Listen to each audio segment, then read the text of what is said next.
haber vermeden silahlı çatışmaya mı girdiniz Adem? Şöyle izah edeyim İlhan Bey. İrem Hanım kaçırılınca tabii Cihangir abim niçin bir karar verdi. Bir karar vermek zorundaydı. Eli mahkumdu bir yerde.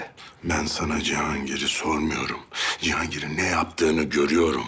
Ben sana soruyorum. Sen beni aramalıydın.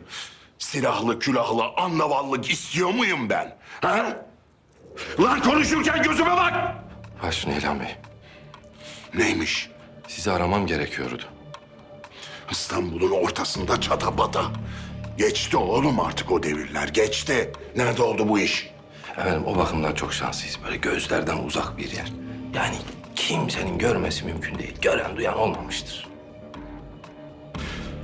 Altını değil, kuruşu saklamak hüner, öyle mi Adem? Ya bunca zaman sen şu 3 kuruşluk aklını benden saklamışsın da ben bilememişim, öyle mi? Ya yalanım varsa gözüm şuraya aksın. İlhan Bey bakın. Bakın işte burada.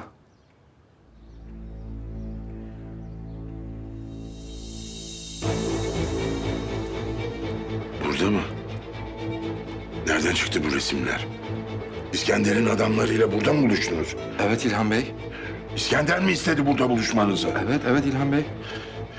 Sen gitmeden önce resmini mi çektin? Çektim. Lakin Cihangir abiyle geçenlerde bir gittiydik. O ara çektim. Niye?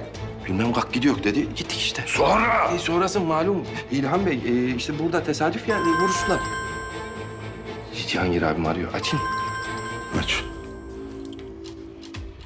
Alo abi günaydın. Uyandın mı abi? Adem, adamları topla depoya gel. Niye diye sorma. Tedarikli gelin. Başüstüne abi. Ne dedi? Adamları topla depoya gel diyor. Onun dediğini yapmayacaksın Adem. Depoya gideceksin, onu ikna edeceksin. Ne diyeyim? Bizim oralarda güvercine ev kuşu derler. Baykuşa puhu, bıldırcına pıt pıdak derler. Sen bu ağızlardan anlarsın, öyle değil mi ha Adem? İşte kuşlardan konuşursunuz Cihangir'le. Haklısınız tabii İlhan Bey. Bana bak, ne yap ne et, tut oğlanı. Bu İskender meselesini ben halledeceğim. Lan hadi gitsene, mal gibi durma karşımda. Başüstüne İlhan Bey hayırlı günler.